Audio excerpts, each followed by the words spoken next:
Jadi ada update mengenai Mushoku Tensei yang ditarik dari Cina ya, yang videonya gue upload tadi pagi, yang mana ada seorang streamer yang mengatakan kalau anime itu cuma untuk orang gagal ya.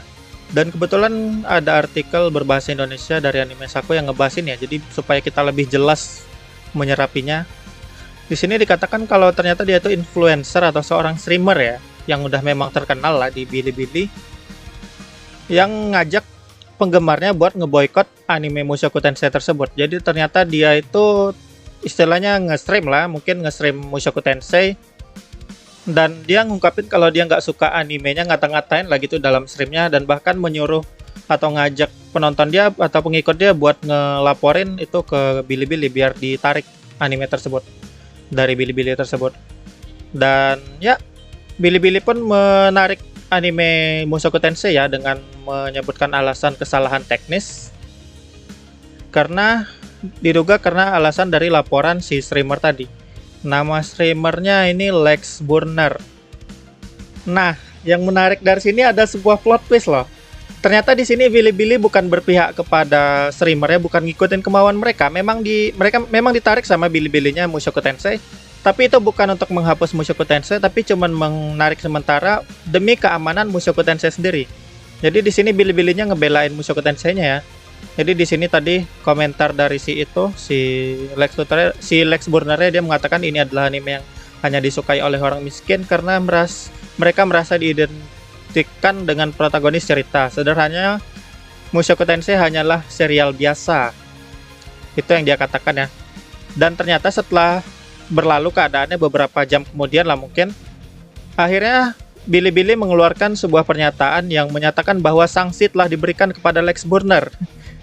Jadi disangsi ya sama Bilibilinya si streamer tadi. Jadi Bilibili memang narik Mushoku Tensei, tapi untuk melindungi Mushoku Tensei dari pengikut si Lex Burner tadi yang nge-report.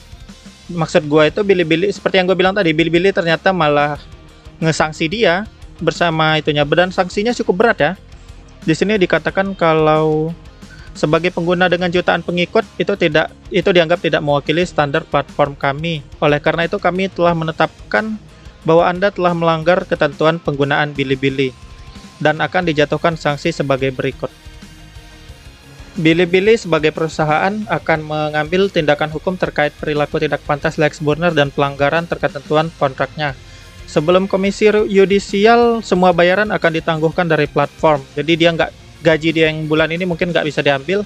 Terus penghargaan yang diberikan atas kinerjanya di tahun 2020 akan ditarik. Jadi dia ini orang yang udah dapat reward atau penghargaan sebagai streamer terbaik mungkin atau gimana di Cina sana, siapa yang tahu ya kan. Tapi malah dia nodai kan. Dan terakhir, partisipasi Anda dalam program insentif kreator ini telah dibatalkan. Jadi Anda tidak akan menerima pendapatan finansial mulai sekarang. Jadi seakan kalau di YouTube mungkin monetisasinya dibatalkan ya. Tegas ya sanksi dari Bilibilinya. Dan ini bisa jadi akhir dari karir dia sih sebagai streamer, soalnya udah dicabut kan Bilibili itu platform streamer utama di Cina sana atau di Tiongkok. Dan ya di sini Bilibili jadi MVP ya. Awalnya kita pikir Bilibili ngebelain dia kan dengan ngecabut Mushoku Tensei, ternyata dicabutnya itu untuk melindungi Mushoku Tensei dari hatersnya. Dan setelah keadaan tenang, Bilibili ngesangsi si streamer tadi yang menyalahkan Mushoku Tensei-nya. Jadi mungkin nanti Mushoku Tensei bakal bisa tayang lagi di Bilibili. Ya, bagi gue itu adalah salah satu plot twist yang tidak terduga ya, Bilibili jadi MVP kayak gitu. Keren banget, dan sanksinya juga tegas sama streamernya supaya yang lain nggak ngikutin, nanti kan malah kalau gitu kan biasanya nanti diikut-ikutin sama orang. Tapi kalau udah disanksi tegas kayak gini, pasti yang lain nggak bakal berani ikutan. Jadi sekian dulu kabarnya. Kalau kalian mau baca full artikelnya, nanti linknya ada di deskripsi ya. Jadi gimana menurut pendapat kalian mengenai berita kali ini? Silahkan tulis di komentar ya.